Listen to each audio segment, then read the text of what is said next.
Hello guys, you're welcome to Brainx TV. Today we are considering multiplication of fractions. Alright, so let's start up.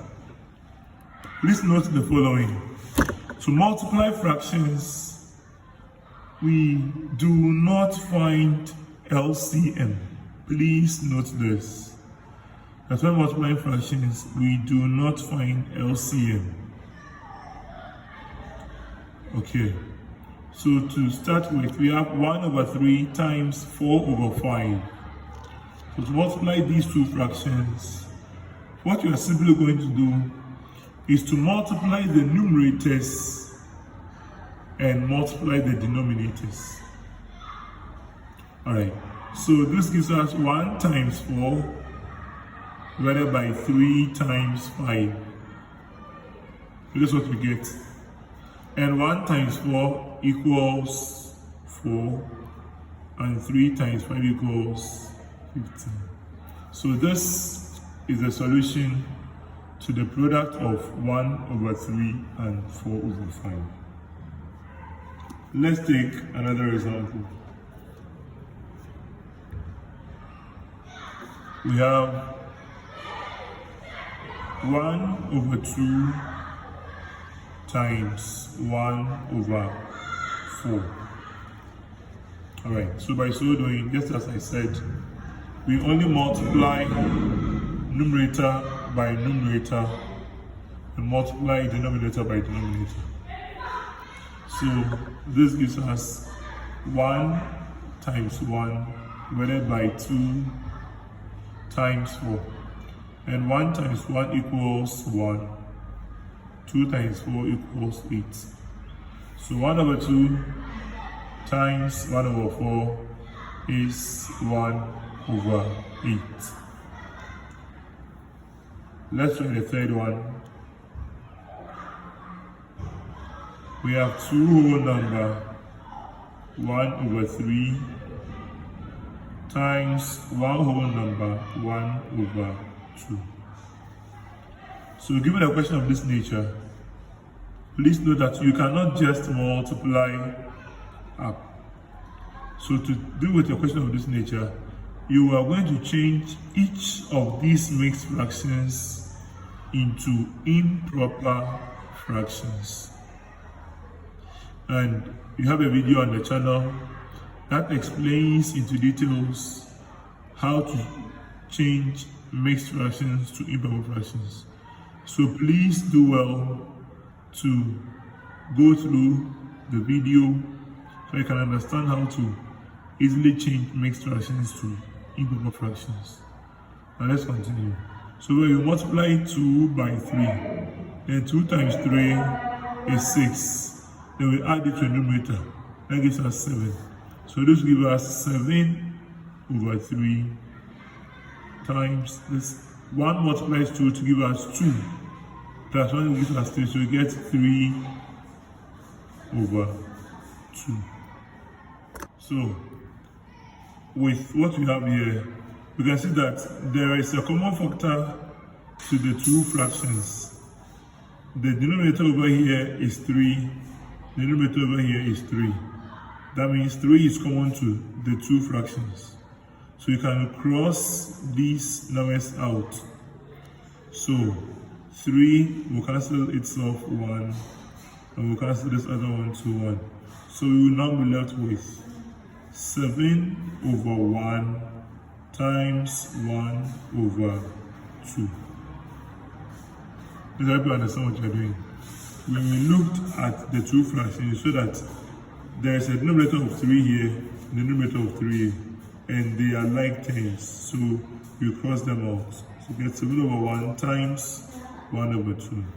Now, since there are no common factors to these two fractions, we will multiply. So we get 7 times 1, and 7 times 1 is 7, divided by 1 times 2 is 2. Now, since our answer is an improper fraction, it would be more appropriate to change this to a mixed fraction. Also, there is a video on how to change improper fractions to mixed fractions that is on the channel. So please do well to search through the videos and get a clearer understanding of how to change improper fractions to mixed fractions. So to continue, we find the number of times 2 will divide 7, and 2 divides 7 3 times, remainder 1 over 2. So our answer to the question is 3 whole number 1 over 2. Alright. So moving on, we take our fourth example. We have 14 divided by 15 times 5 over 21. Alright, so to multiply these fractions, before you start your multiplication, you will look at the given fractions and compare the numerators with the denominators to see whether there are any common factors to them. By common factor, we mean whether there is a number that can divide the numerator and the denominator. So looking at this way, you can see that 5 and 15 have a common factor. 5 and 15 have a common factor. And the common factor here is 5. So we are going to cross out the common factors from the two numbers. So 5 is common to 5. So 5 divides 5 once and divides 15 3 times. So we now get 14 over 3 times 1 over 21. At this juncture, we compare again a numerator and a denominator. So comparing this numerator and this denominator, you can see that 14 and 21 also have a common term. And the common term here is 7. I mean, 7 can divide 14 and 7 can divide 21. So 7 divides 14 2 times and divides 21 3 times.